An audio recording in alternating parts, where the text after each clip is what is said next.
কেয়া এসে দেখেছে শুধু ইরার নাচ। কয়েক মাস হলো প্রেমে জড়িয়েছে কেয়া, তবুও বিয়ে নিয়ে তার কোনো চিন্তা নেই। কারণ সে চায় আগে রিককে ভালোভাবে চিনতে জানতে। চোখের সামনে কেয়া এমন এক স্বামী স্ত্রীকে দেখছে যে কেয়ার এখন স্বামী নামক ব্যক্তির উপর আস্থা কমে গেছে। কারণ কেয়া তার বাবাকে স্বামী রূপে মায়ের জন্য দেখে জালেম হিসেবে গণ্য করে। বাবাকে কখনো দেখেনি মাকে সম্মান করতে বা ভালোবাসতে। এটা নিয়ে কষ্ট আছে কেয়ার মনে। রিকের সাথে সম্পর্ক যাওয়ার আগে রিকের যত্নশীল ভাবটা লক্ষ্য করেছে কেয়া। তাই তো পছন্দ ছিল রিককে, কিন্তু যখন রিকের মাঝে নিজের জন্য উতলা হতে দেখতে তখনই সে প্রেম প্রস্তাবে রাজি হয়। এখনও সে সময় নিয়েছে। কেয়া জানিয়েছে তার একটু সময় লাগবে, আগে ভালোভাবে দুজনকে চিনতে চায়। রিক তাতে সম্মতি দিয়েছে। নীরাকে দেখে কেয়া দীর্ঘশ্বাস ত্যাগ করে বলে, জীবনটাকে হেলাফেলা করিস না দোস্ত। হতে পারে আমি তেমন ব্রিলিয়ান্ট ছাত্রী না, কিন্তু জগৎ বুঝি। বিয়ের পর অন্তত পড়াশোনা ছাড়িস না। বলা তো যায় না এই বিদ্যা আমাদের বিপদে কাজে লাগলো। কি এমন বিপদে পড়বো যে পড়াশোনা করতেই হবে? বাস্তবতা দেখ একটু। দেখছি তো, আমার মা যে কিনা মাস্টার্স পাশ করছে এখন চাকরি না করে আমার বাবার ঘর সামলায়। ঘরে সবার জন্য রান্না করে, বাসন মাজতে হয়। এগুলো আবার আমাকে দিয়েও করায়। তো বাসন যখন মাজবই তেই হবে। আম্মুর পড়াশোনা করে কি হলো শুনি তার? আন্টি চাকরি করে না কারণ আঙ্কেল তাকে যথেষ্ট ভালোবাসা ও সম্মান দেয়। সাথে করে আঙ্কেল আন্টি পনের বিয়ে। কিন্তু সবার ভাগ্য এক না। আমার ভাগ্যে কি হবে জানি না, কিন্তু আমার স্বামী যদি আমাকে সম্মান না করে তাহলে তার ঘেঁটি ধরে সম্মান দেওয়াবো। হ্যাঁ সেই, তোমার স্বামী তো তোমার মতো উচ্ছন্নে যাওয়া মেয়েকে নিয়ে সম্মানের ঝুড়ি খুলে বসতে হবে। দরজা দিয়ে ঢুকতে ঢুকতে মিসেস নাজনীন বলে। নীরা গান বন্ধ করে মিসেস নাজনীনের দিকে তাকিয়ে কোমরে হাত রেখে বলে, আমি তোমার নিজের মেয়ে তো আম্মু। মাঝে মাঝে আমারও সন্দেহ হয়, কিন্তু কিন্তু তোমার বাবার দিকে তাকালে সন্দেহ ভ্যানিশ হয়ে যায়। তুমি আমার নিজের মেয়ে হলেও তোমার বাবার photocopy. After all husband is your. Keya মিটিমিটি হাসে এদের মা মেয়ের কাণ্ড দেখে। মিসেস নাজনীন চোখ রাঙিয়ে বলে, নিচের ফ্ল্যাটের ভরসাকে দেখেছ? এসএসসিতে গোল্ডেন পেয়েছে, ইন্টারে প্লাস পয়েন্ট, আর এখন পড়াশোনা করছে যেন একটা ভালো চাকরি পায়। পাশের ফ্ল্যাটের রুমি আপুকে দেখেছ? বর্ষার থেকেও ভালো রেজাল্ট করে চাকরি পেয়েছিল মোটো অঙ্কের বেতনের। বসের থেকে হেনস্থা হয়ে এমন যে তার এখন সমাজে মুখ দেখানো মুশকিল। তুমি কয়টা সমাজ দেখাবে আম্মু? মেসেস নাজনীন কথা না বাড়িয়ে নীরার কাছে এসে নীরার গায়ের মাপ নিতে থাকে। নীরা ব্রু কুচকে বলে, গায়ের মাপ নিচ্ছ কেন? 2 দিন বাদে বিয়ে তোমার। শ্বশুরবাড়িতে ঢুকে কিছুদিন নতুন জামা কাপড় পরতে হয়, ওগুলো বানাতে দেব। ওগুলো জামা কাপড় আলমারিতে পড়ে থাকতেও এতগুলো জামা কাপড় আলমারিতে পড়ে থাকতো, নতুন জামা কাপড় দিবা? বিয়েতে তো দেখি লাভে লাভ। হ্যাঁ সেই, বাবা মায়ের কলিজা তামা তামা হয়ে যায়, আর ইনি দেখছে নিজের লাভে লাভ। তোমার কলিজা তামা তামা হবে কেন? তামা তামা হলে আব্বুর একার হবে। আব্বু তো কষ্ট করে খেটে খুঁটে ইনকাম করে টাকা আনে, আর তুমি পকেট থেকে টাকাগুলো টুক করে নিয়ে আমাদের জামা কাপড় কিনে দাও। ও ও ও বুঝেছি এবার। ওই যে তোমার হাতটা আব্বুর পকেটে ঢুকিয়ে টাকাগুলো বের করো, তাতে একটু খাটনি পড়ে যায় তাই না? সমস্যা নেই, এবার থেকে আমাকে নিয়েও তোমার সাথে। তোমারই তুমি আমি। মায়ের কষ্ট নিবারণ করতে এবার না হয় বাবার পকেটে হাত ঢুকিয়ে টাকাগুলো নিয়ে আসবো। তোমাকে অতটাও উপকার করতে হবে না, চুপচাপ দাঁড়িয়ে থাকো। নীরা মুখ টিপে হাসি দেয়। মুখের ওপর সত্যিটা বলতে সে তার মাকেও ছাড়ে না। মিসেস নাজনীন যাওয়ার সময় কেয়ার উদ্দেশ্যে বলে, রাতে খেয়ে যেও, আমি তোমার বাবার সাথে কথা বলছি। উনি অমত করেনি। কেয়া মুচকি হাসে, মনে মনে বলে, আমার বাবাকে একটু যদি বলতেন যে বউয়ের গায়ে হাত তুলবেন না, তাহলে কি বাবা শুনবে আন্টি? আপনি একটু বলে দেখুন, যদি বাবা আমার বদলে যায়। বলতে চেয়েও বলতে পারেনি কেয়া। বাবা মায়ের সম্মান ধরে রাখলো। মীরা শাড়ি বদলে সালোয়ার কামিজ পরে আসে, কেয়াকে আলতো ধাক্কা দিয়ে বলে, কি হয়েছে তোর? আঙ্কেল কত ভালো রে, আন্টিকে সুখে রাখে। আমার আম্মু অনেক ভালো, আব্বুকে আম্মু সুখে রাখছে। শুধু তুই উড়নচণ্ডী, মুখের উপর এভাবে অপমান করবি না বলে দিলাম। আমি যেটা করি ওগুলো একটা আর্ট। সবার এমন আচরণ করার ক্ষমতা থাকে না। হয়েছে হয়েছে, কিন্তু আঙ্কেলের পকেটে হাত ঢুকানোর ব্যাপারটা কী রে? শুনবি তাহলে? বল। আব্বু বাসায় এসে শার্ট খুলে বিছানায় রেখে বাথরুমে যায়। আম্মু সেই সুযোগে টুক করে আব্বুর শার্টের হাত দিয়ে যা পায় নিয়ে নেয়। আব্বু ঘুমিয়ে গেলেই আম্মু আব্বুর প্যান্টের পকেট থেকে মানিব্যাগ নিয়ে মেরে দেয় 2-3 হাজার করে। প্রতিদিন এত করে নেয়।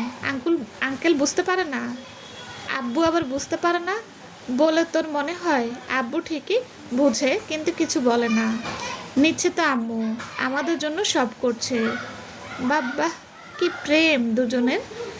আন্টি টুকটুক করে আঙ্কেলের টাকা চুরি করে, কিন্তু আঙ্কেল চোরকে কিছুই বলে না, উল্টো চুরি করার অধিকার দিয়ে দেয়।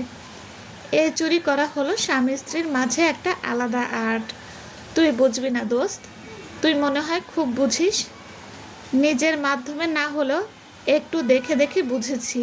কেয়া জানালার কাছে এসে বাইরে চোখ রাখে, মীরার দিকে ফিরে বলে, বিয়ের আগেই হবু বরের ঘর থেকে তাকে দেখতে পাবি দোস্ত। অনুভূতি কেমন? এই বেটা আসে নাকি তেমন যে দেখব? ব্যালকনিতে আসে না? আরে না রে, যেদিন থেকে আমি তাকে সরাসরি বলেছিলাম আমরা বিয়ে করব, সেদিন থেকেই সে লাপাত্তা। কে এবার উচ্চস্বরে হেসে দেয়। মেয়েরার কর্মকাণ্ড কারখানা দেখলে তার মন খারাপ নিমিষে শেষ হয়ে যায়। রাতে খেয়ে দিয়ে বাড়িতে আসে কেয়া।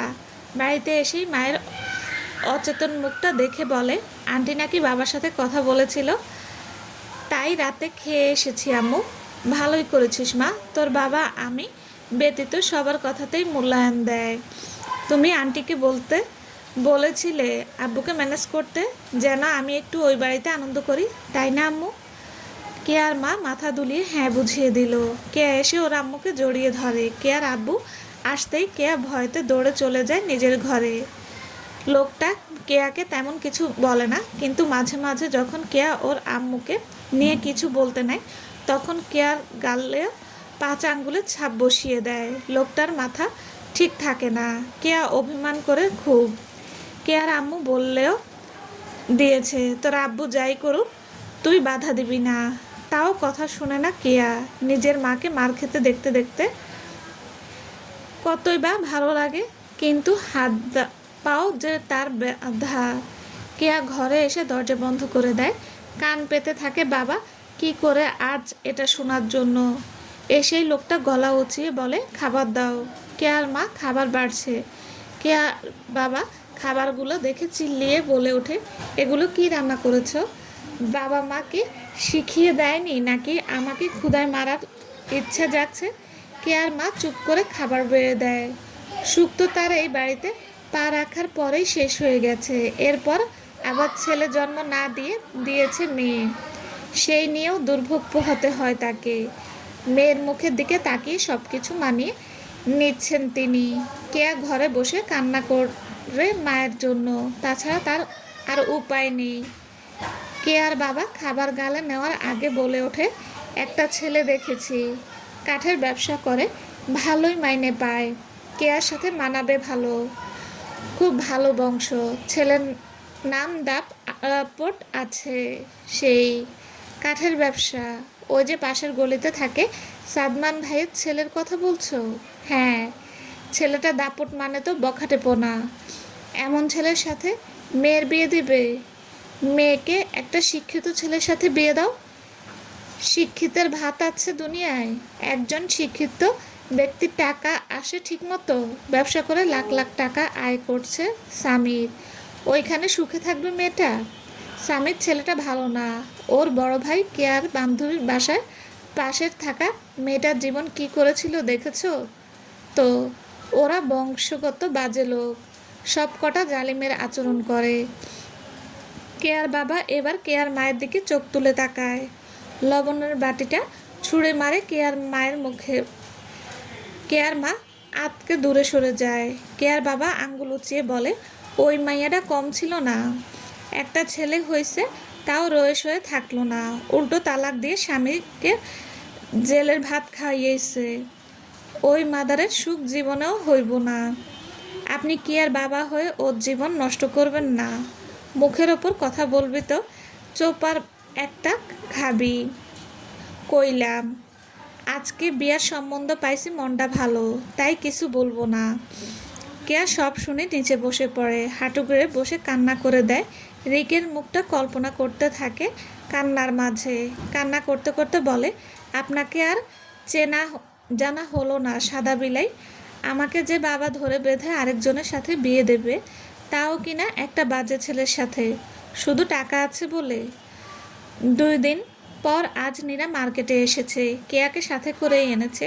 কেয়া আসতে না চাইলেও নীরা জোর করে এনেছে। কেয়ার মনটা ভালো নেই, এই 2 দিন ধরে চুপচাপ থাকছে সে। নীরার সাথেও কথা হয়নি তার। আজকে নীরা না পেরে নিজ থেকেই কেয়াকে টেনে নিয়ে আসে। কেয়ার বাবা চোখের ইশারায় দিয়ে নীরার সাথে আসতে বলে। কেয়াও চলে আসে। শপিং মলের কাপড়ের দিকটায় এসে নীরা ওর জন্য লেহেঙ্গা দেখতে থাকে। দীপ এসেছে সবার সাথে। নীরার বাবাও দীপের বাবা সম্মতি দেওয়ায় দীপান্বিতা জোর করে নিয়ে আসে দীপকে। নীরা এক একটা লেহেঙ্গা ধরে ধরে রেখে দিচ্ছে আর না না করছে। দীপ তার চশমার কোনা ধরে চোখে ঠিক করে বলে, যেই মেয়ে পোশাক বাছাই করতে এত সময় লাগায়, সেই মেয়ে কিভাবে এক দেখায় লাইফ পার্টনার ঠিক করে, এটা মাথায় আসছে না। দীপান্বিতা মৃদু হেসে বলে, তোমাকে ভালোবাসে ভাই। ওর মুখের ভাব দেখে তোর মনে হয় এখানে ভালোবাসা বলে কিছু আছে? নীরা একটু উড়ন্ত পাখির মতো, মনটা একদম ভেজালবিহীন, তাই হয়তো আমরা বুঝতে পারি না তার এই উড়ন্ত ভাবটা যে অনেকের জন্য ভূমিকম্প নিয়ে আসে। তাহলে মনটা ওর উড়ন্ত নারীর দিকে নিয়ে গেল কেন? ওই যে ভূমিকম্প, ভূমিকম্প হয়ে আমার মনটাকে তার দিকে ঠেলে দিয়েছে।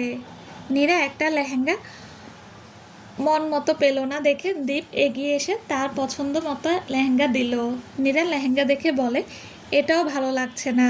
পুরো শপিং মল ঘুরলেও তোমার কোনো লেহেঙ্গা পছন্দ হবে না, তাই এটাই নাও, না হলে লেহেঙ্গা দিয়ে ছেড়ে দিয়ে বিয়ে করতে হবে তোমাকে। এই না না, আমি লেহেঙ্গা পরে বিয়ে করব। আমার অনেক শখ নায়িকাদের মতো সেজেগুজে বিয়েতে নাচ করার। আহা, নায়িকারা কি সুন্দর বিয়ের দিন নাচতে নাচতে তার স্বামীর কাছে আসে, দেখতেই তো মনটা ফুরফুরে লাগে। তুমি তো নায়িকা না। মুখের ওপর ঠাস করে অপমান করে দিল দীপ। নীরা অপমানে মুখটা চুপসে আশেপাশে তাকিয়ে সবাইকে দেখে নেয়। কাছের মানুষগুলো মিটমিট করে হাসছে। নীরা এবার 32 পাটি বের করে বলে, আপনিও তো কোনো সিনেমার হিরো না, তাও তো হিরো বলে চালিয়ে দিতে হচ্ছে। আপনিও না হয় আমাকে নায়িকা না লাগলেও নায়িকা বানিয়ে রাখবেন। বাস্তব জীবনে তো আর মনের মতো নায়ক নায়িকা পাওয়া যায় না, একটু মানিয়ে নিতে হয়। নিলে এই লেহেঙ্গা নেবে, না হলে আমরা গেলাম। এটাতে তেমন কাজ নেই, হালকা কারুকাজের লেহেঙ্গা বেশি ভালো, স্ট্যান্ডার্ড লাগে তো। বলছেন? যার জন্য সাজতে হবে তার পছন্দেই না হয় নেই। দীপান্বিতা আপু, এটাকে তোমার মনে ধরেছে? ভালো আছে আমার হবু লিটল ভাবি। তাহলে এটাই নিলাম দোস্ত। নীরা সবার থেকে পছন্দ জেনে নিল। কে এগিয়ে এসে বলে, তোর ক্যাডার সাহেবের পছন্দ আছে দোস্ত। আসলেই হালকা কাজের মধ্যে বেস্ট লেহেঙ্গা নিয়েছে, সাথে লেহেঙ্গা পরা নারীটাকেও। এই বেটা ক্যাডার সাহেব আমাকে পছন্দ থোড়াই না করেছে, সে তো পরিবারের কথাতে হ্যাঁ বলেছে। কেয়া নীরবে হাসলো শুধু। সবাই মিলে এখন গহনা শোরুমে এসেছে নীরার জন্য গহনা নিয়ে খাবারের দিকে গেল সবাই। দীপ খাবারের অর্ডার করতে চলে যায়। দীপান্বিতা ব্যস্ত অব্রকে নিয়ে। নীরা এই সুযোগে কেয়ার কাছে এসে বললে, সমস্যা কি তোর? আমার আবার কি সমস্যা? ইগনোর করছিস কেন ধলাবিলাইকে? তোকে কে বলল? উনি নিজেই। আমি খেয়াল করে এ দেখেছি তুই কেমন বদলে যাচ্ছিস। তেমন কিছু না দোস্ত। ওরা ফিসফিস করতে থাকে এমন এর মাঝে অব্র ভ্রু কুচকে বললে, তোমরা কি বলছো? দীপান্বিতা চোখ গরম দিয়ে বলে, বড়দের এভাবে প্রশ্ন করতে নেই। মীরা হালকা হেসে বলে, তোমার কেয়া আন্টি লজ্জা পাচ্ছে, তাই তাকে একটু জিজ্ঞাসা করছিলাম। এমনটা করার কি আছে? আমরা তো সবাই ফ্রেন্ড। হ্যাঁ, আমরা ফ্রেন্ড। তাহলে আন্টি তুমি লজ্জা পাবে না? লজ্জা না পেয়ে আমাদের সাথে ফ্রি হও। কেয়া মৃদু হাসলো আবারও। তার যে বলার ইচ্ছা শক্তি নেই। বাবার কথা বান্ধবীদের বলে সম্মান নষ্ট করতে চায় না। দীপ খাবারের অর্ডার করে এসে অব্রের পাশে বসে বলে, সবার পছন্দের খাবার অর্ডার করেছি বলেই নীরার দিকে আর চোখে একবার তাকালো।